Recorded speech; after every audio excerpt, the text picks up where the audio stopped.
ఉన్నాడంటే ఆదాము పడిపోయి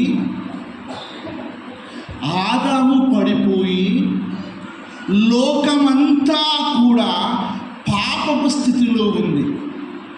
దాన్ని తిరిగి పునరుద్ధరించడానికే యేసు ప్రభు ఉపవాసం ఉన్నాడు. నేను మీకు దీనికి ఇంకా లేఖన చాలా స్పష్టంగా అర్థం ఇస్తాను.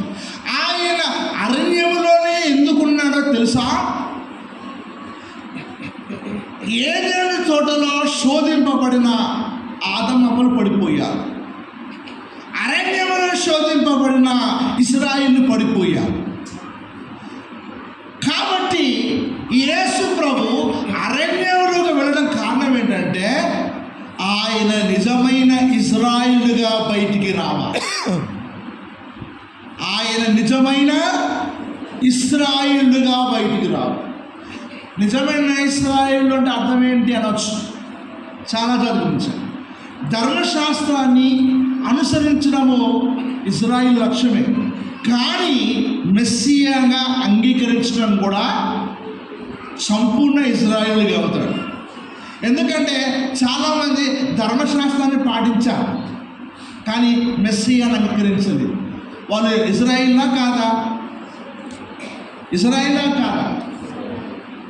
నతానియేలుతో అంటాడు, ఇతడు నిజముగా. మీరు రోజు బైబిల్ చదివే మొక్కలు ఇట్లుండవు. మీరు బైబిల్ చదివే మొక్కలు కావు.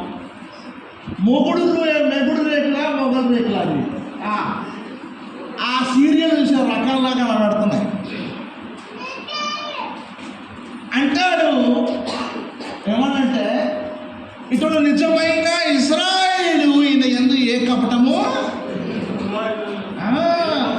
ఇశ్రాయేల్ ఆల్రెడీ, కానీ నిజమైన ఇశ్రాయేల్ ఎవరంటే మెస్సియాను అంగీకరించువారు. ధర్మశాస్త్రాన్ని వెంబడిస్తూ కూడా మెస్సియాను ఇశ్రాయేలు ఫైనల్ గోల్ ఏంటి? మెస్సియాను అంగీకరించు.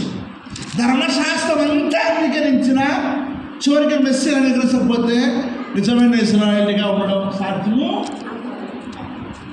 అయితే యేసుక్రీస్తు నిజమైన ఇశ్రాయేలుగా ఆయన బయటికి రావాలి. దేవుని